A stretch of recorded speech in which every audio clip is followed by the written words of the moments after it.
The woman in my basement. The funeral and the house. The rain fell in sheets, hissing like static against my father's coffin. No one came except Mrs. Harlow, our silver-haired neighbor, who pressed a lukewarm casserole into my hands and murmured, "He wasn't right, you know."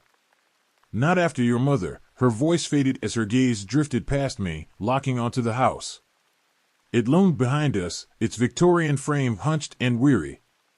The windows were clouded, like cataract-ridden eyes, and the porch sagged as if the house itself was tired of standing. I had spent my childhood here, but I had never truly known it. Not really. Stepping inside, I was greeted by silence, ***, a heavy, listening silence, ***, the air smelled of dust and stale wood, and the floorboards groaned as though they recognized me. The house had always been quiet, but never empty. By the fireplace, my father's old leather toolbox sat untouched, its cracked seams caked with dust. Something about it felt wrong. Out of place. Waiting. I knelt and pried it open.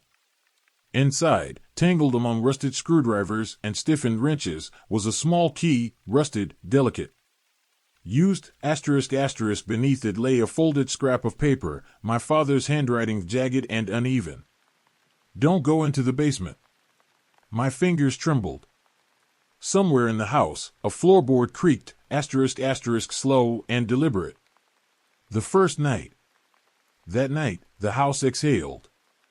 It wasn't the usual creaks of settling wood or the distant groan of pipes. It was breathing, a slow, wet rasp, dragging through the walls, like lungs drowning in gravel, ***. I held my breath, straining to hear, hoping I was imagining it.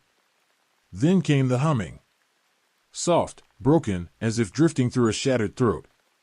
A lullaby, but wrong. Off-key. Fractured, ***. "Hush, little one, don't cry, don't weep." A chill prickled my skin. I wasn't alone. I followed the sound to the basement door, my pulse hammering in my ears. It stood open just a crack, just enough to let the darkness breathe. I had locked it, twice. Yet here it was, yawning open like a mouth waiting to swallow. A wave of cold slithered out, thick with the scent of damp earth and something else, metallic, sour of blood. Rot?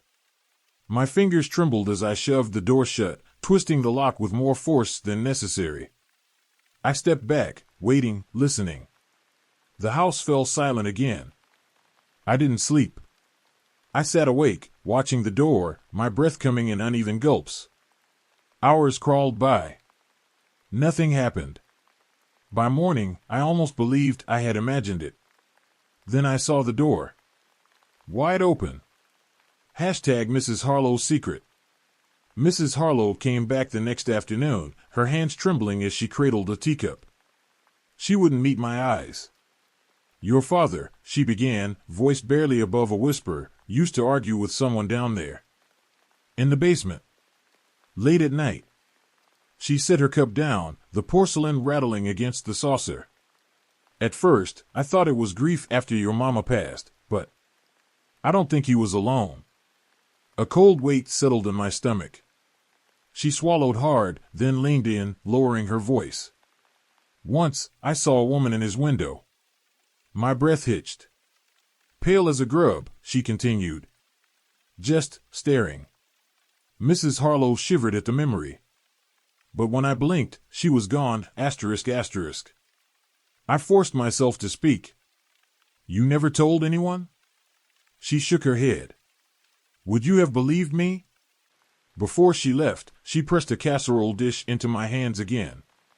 I mumbled a thank you, but something shifted underneath. A small envelope, yellowed at the edges, had been tucked beneath the foil. Inside was a Polaroid. A figure, barely visible, smudged and out of focus, a woman in a filthy dress, pressed against the basement window. Her face was blurred, distorted, but I could feel her watching. My stomach turned as I flipped the photo over. The date scrawled on the back in shaky handwriting, October 12, 1999. The day I was born. The key and the chair. The basement key burned in my pocket. Downstairs, the cold bit like teeth. A single bulb swung, painting shadows that twitched. In the corner sat a wooden chair, its arms scarred with claw marks. Leather straps dangled, buckles crusted with brown stains. That's when I heard it, a wet, guttural laugh. She emerged in pieces. A skeletal hand gripping the stair rail. A matted nest of hair. A face like spoiled milk, eyes hollowed into voids. Her dress clung to her, damp and yellowed. "You're late," she rasped. Her voice was a match struck too close to the ear. "He promised you'd come." He promised. I fled, but the door wouldn't budge. Her nails scraped the stairs, click, click, click, as she crawled closer. The bulb exploded, plunging us into darkness. When light returned, she was gone. The letters. Dad's desk hid a compartment. Inside, letters, brittle as dead skin. They're watching. They know what she is. What we did. The experiments, they changed her. She's not human anymore. If you're reading this, I failed. Don't let her out. Don't trust the key. The final letter. She's your mother, but she's not. They grafted something into her. Something that hungers. Forgive me. November 3rd, 1999. The truth in the walls. The house began to change. Fist-sized dents bulged from the basement walls, as if something were punching outward. Mold spread in Rorschach patterns, forming a face, hers.